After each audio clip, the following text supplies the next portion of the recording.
El señor Suriel nos va a hablar en la mañana de hoy de lo que son las funciones y perspectivas del diputado de ultramar, cuál es el alcance de sus funciones.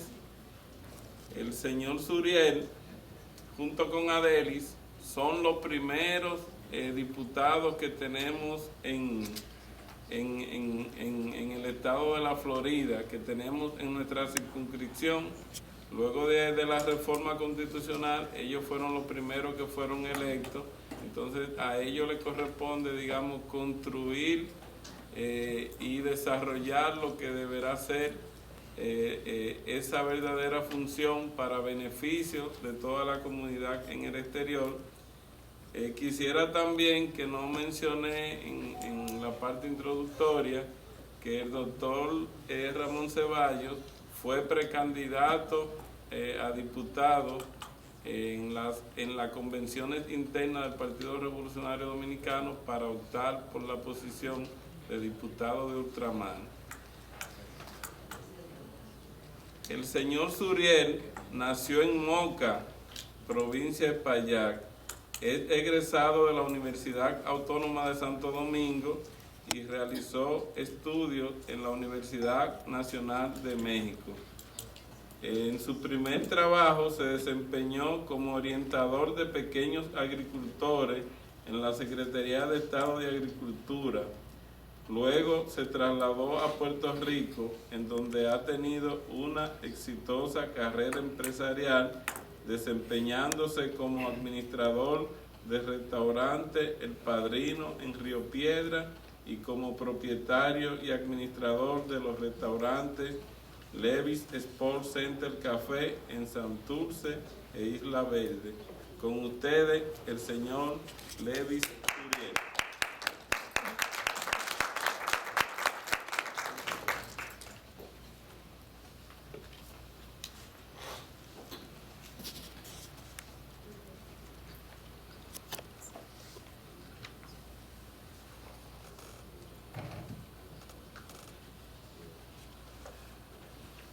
Muchísimas gracias, muy buenas tardes. Señor Homero Luciano, doctor Homero Luciano, presidente de la Asociación Latinoamericana de Asistencia Social, viceministro Ramiro Espino, en representación del Poder Ejecutivo,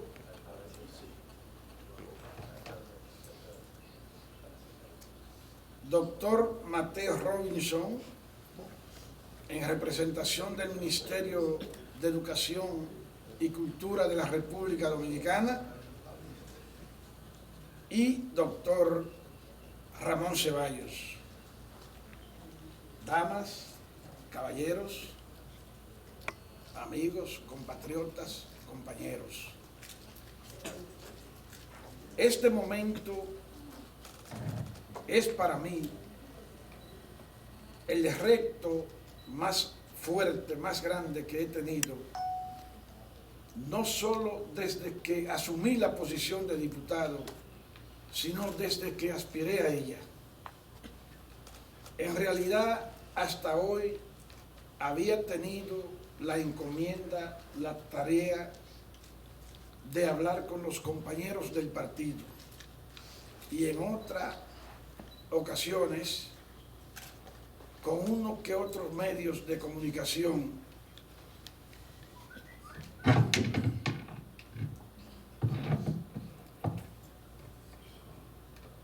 que siempre están acomodados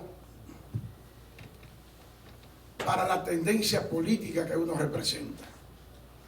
Hoy, les reitero, es frente a un público selecto, a un grupo de periodistas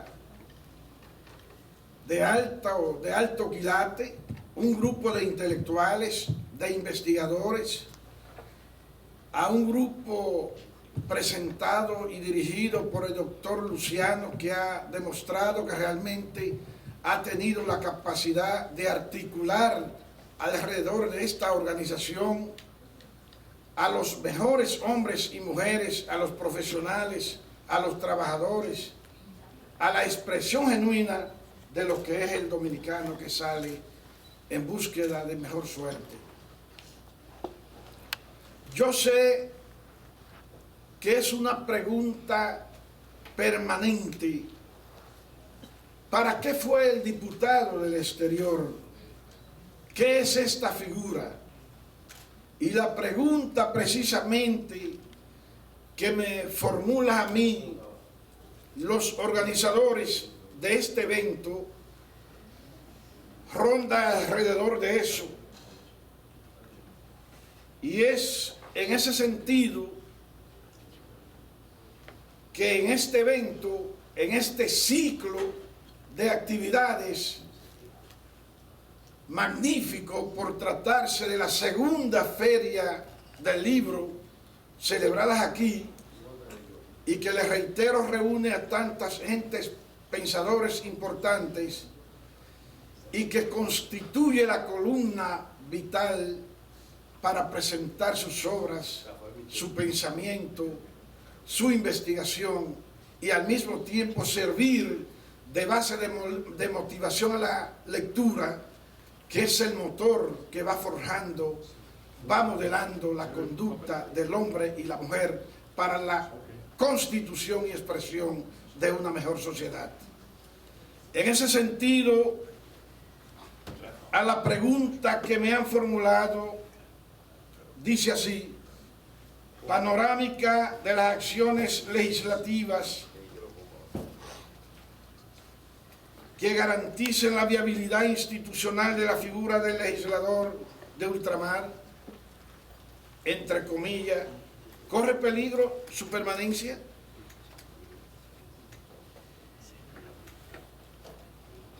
Tengo algo aquí escrito donde habla de manera puntual sobre la creación del diputado en el exterior. De verdad, mis consejeros, mis asesores, mis ayudantes en la oficina, ellos me dicen que hay documentos que tengo que leerlo, pero resulta, señores, que no soy muy bueno leyendo.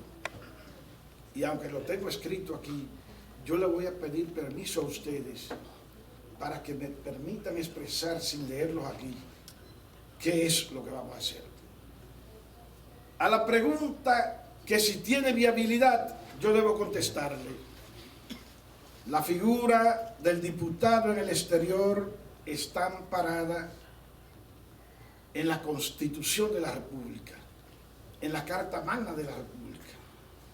En su artículo 83, literal 3, expresa la conformación del diputado en el exterior taxativamente, y entonces en la ley 136-11 establece la forma en que van a ser elegidos, y es de ahí que parte el hecho de que tenemos 3 circunscripciones. La número 1, que es Estados Unidos, Nueva York, Boston. La número 2, que es el Caribe y que comprende la Florida, Panamá, Venezuela, Puerto Rico. Y la número 3, que es Europa. Con eso le respondo que los mismos elementos legales que sustentan al legislador nacional, eso mismo sustentan al legislador de ultramar. Ahora bien, la segunda parte que está entre paréntesis es: ¿será sustentable? Pues bien, esa es una respuesta que tenemos que dar los legisladores.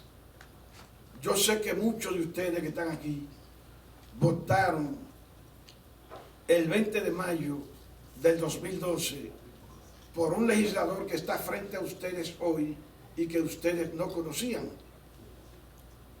Eso es una cosa, ¿verdad?, inaudita, ¿verdad? Pero así es la vida. Pues a mí me alegra hoy muchísimo que esté por gracia de Dios frente a ustedes y que ustedes puedan saber quién es y a qué se dedica. Y les reitero, la respuesta de eso lo tenemos los legisladores que hayamos llegado a la Cámara de Diputados, que nos hayamos dedicado, como lo hemos hecho hasta hoy, al trabajo, a las comisiones de trabajos, a someter proyectos de leyes que favorezcan al dominicano del exterior, que hayan sometido resoluciones que estén al tanto de lo que es la política de corte y contenido nacional, que también va en beneficio del dominicano del exterior. Por ejemplo, yo sé que el tiempo es muy limitado, ¿verdad? ¿Me tienen el tiempo medido? Para yo saber cómo hacer la cosa, ¿verdad? Bueno, pues bien, durante nuestra estancia en la Cámara de Diputados, el primer proyecto de ley que nosotros sometimos fue el de modificación de la Ley 168, que versa sobre la mudanza del dominicano que decide irse de retirada definitiva a nuestro país. Contempla algunas limitaciones en cuanto a lo que son los hogares de la casa, la nevera, los televisores, los muebles, etc. Nosotros estamos planteando, ¿verdad?, que se eliminen todas las limitaciones que se planteen y que en cuanto al vehículo o los vehículos que van a llevar ustedes para la República cuando van de mudanza, se les exonere totalmente, o sea que se lleve a la tasa cero, equiparándola a lo que es su ajuar de casa. Eso fue propuesto por nosotros en nuestra agenda legislativa siendo candidato a diputado y se lo presentamos al actual presidente Danilo Medina Sánchez y lo acogió de una manera tal que en Miami, cuando vino en su campaña política, lo expresó allí. En Puerto Rico lo expresó que eso se haría. Ahora, ustedes se preguntan, ¿por qué no lo ha hecho? Señores, todo en la vida es un proceso. Hay que someterlo. Yo tuve en estos días una reunión con el director general de aduana, Fernando Fernández, e incluso hicimos cálculo de cuánto se ahorraría el gobierno si cobra los impuestos y cuánto dejaría de percibir. Y es como ustedes saben, como decimos nosotros, una pecata minuta. Lo que pasa es que hay que seguir trabajando y lo estamos trabajando. Escuchaba con toda razón al doctor Ceballos, que tengo mucha admiración por él. Fue una persona con la cual, a propósito de la campaña electoral, tuve la oportunidad de conversar con él a través de un amigo común. Me había hablado de las condiciones de su entereza, de su carácter, de su conducta de solidaridad con los dominicanos en el exterior, y a mí no me importó si era morado o era rojo o era blanco. Me importó que es un dominicano que, aunque está inserto en un partido político, asume su papel como si fuera dirigente de una comunidad, de un pueblo en el exterior que necesita quien levante la voz por ello. En ese sentido, doctor Ceballos, debo decirle que muchas de las cosas que usted tocó están siendo tocadas por nosotros, que no desconocemos eso, que sabemos lo que ha pasado tradicionalmente, pero para nadie es un secreto que vivimos otra etapa de la vida. El mundo ha cambiado, y como el mundo ha cambiado, hasta la prédica a favor para busquemos a Dios tiene que cambiar, y el discurso de los políticos y su conducta tiene que cambiar. Primero es reconocer que nosotros venimos a esta tierra por un tiempecito, por una temporadita. ¿Y a qué fue que vinimos si no dejamos una huella? ¿A qué fue que vinimos si no hemos creado un legado? ¿Para qué? ¿Qué vamos a llevarnos y qué vamos a dejar que no sea algo positivo a favor de nuestro congénere? Con relación al cierre de las oficinas del dominicano en el exterior, y le hablo de puntos puntuales. Debo decirle, ha sido una lucha titánica. Desde el primer día que se tomó la irracional medida por parte del presidente de la Junta Central Electoral, llevé a llamarle incluso faraónico, cuando mucha gente de otros partidos dicen que él es un miembro del Partido de la Liberación Dominicana, y yo, que soy un miembro del Comité Central, no me paré a ver si había una cortina, un obstáculo de tipo partidario, sino que lo llamé como a mí me entendió que debía llamarlo, porque él cortó los servicios a unos dominicanos y dominicanas que necesitan de ello, que lo merecen, que no es una labor humanitaria, porque nadie, como dijo el doctor Ceballos, colabora de manera más firme, de manera más decidida, con esas remesas que llegan al país y que dicen las estadísticas que son 4.000 millones, y llegan los cuartos en el bolsillo, llega la televisión, llegan los medicamentos. Eso es realmente incuantificable, y yo quisiera que ustedes sepan que tienen una voz para defenderlo en la Cámara de Diputados. Debo decirle, además, en ese orden, que muchas veces la gente nos abordaba en la calle por esa lucha, para que se reabrieran esa oficina. Y me decían, señor, ¿usted se tomó el problema de la Junta para usted? Bueno, es que ese es el problema neurálgico, es el problema que más ha afectado.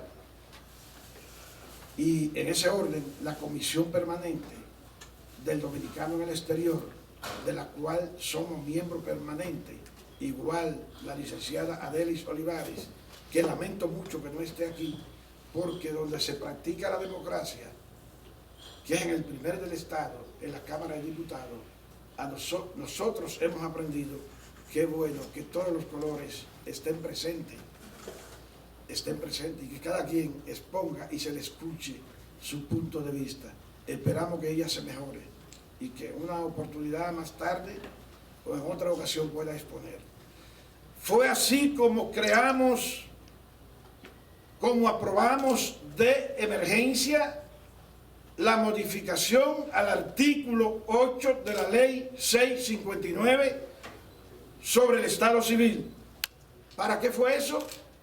Eso fue para que se estableciera de manera institucional las oficinas de la Junta Central Electoral en el exterior y no dependiera de la voluntad de un presidente de la Junta Central Electoral.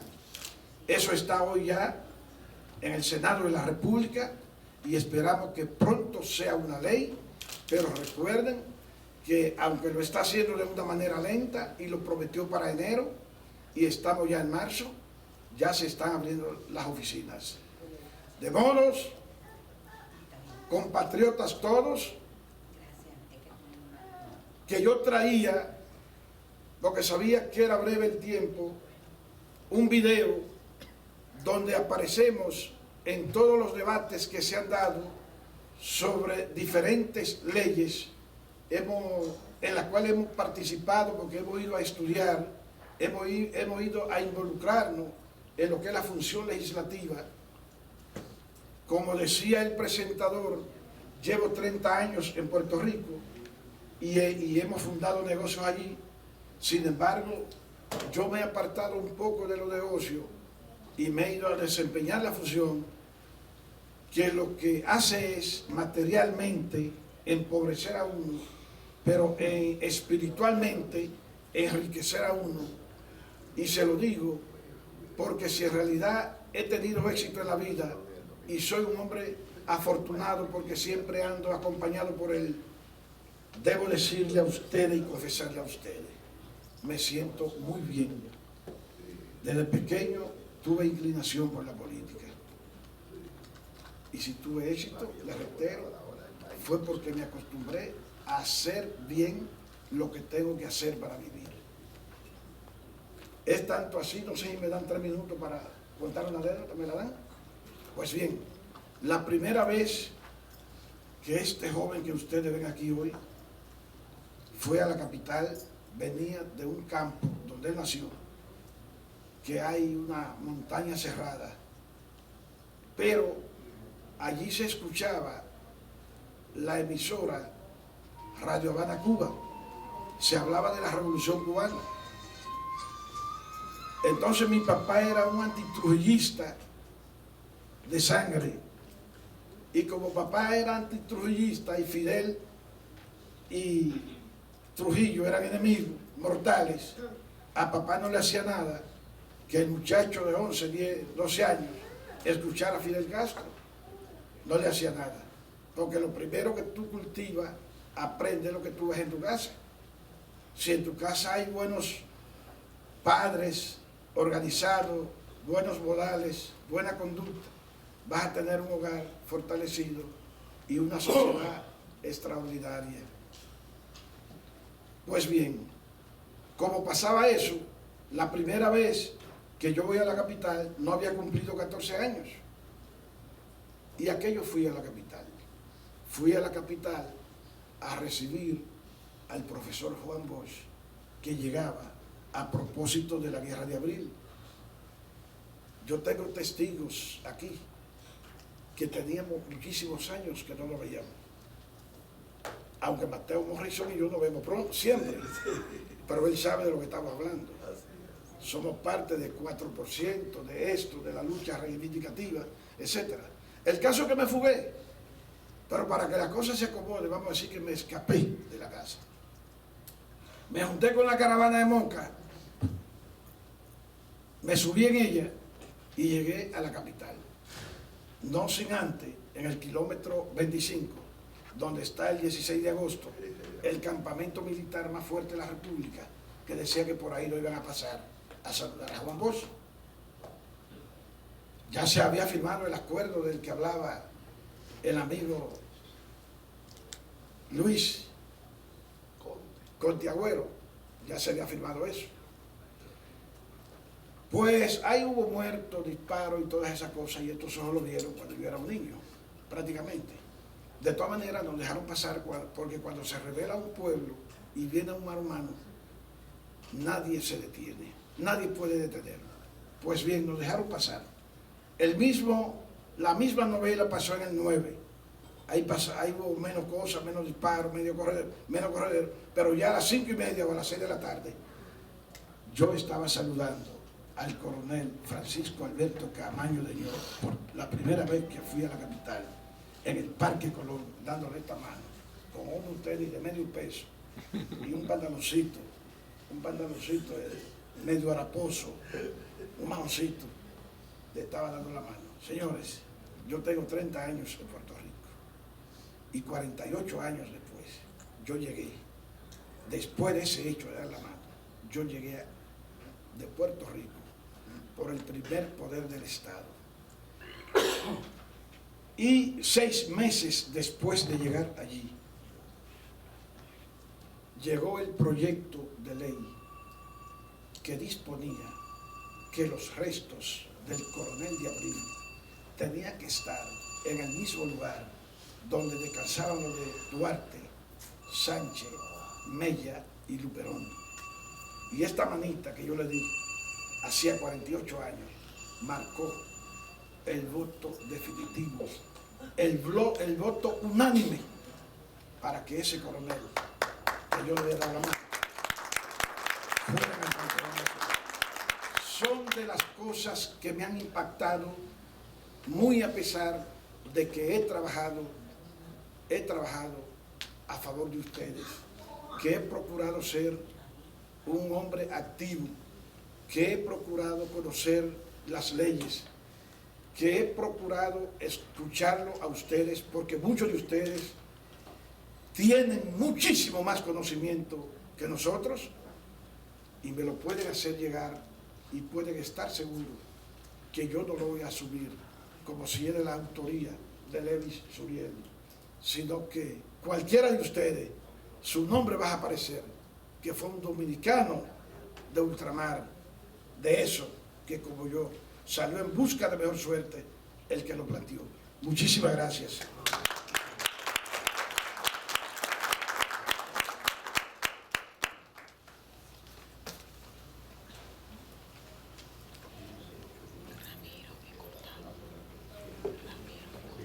Gracias, señor diputado, por su presentación. Ahí estamos. Esas fueron palabras del corazón, dichas con mucha sinceridad, muchas vivencias y muchas realidades. Para continuar,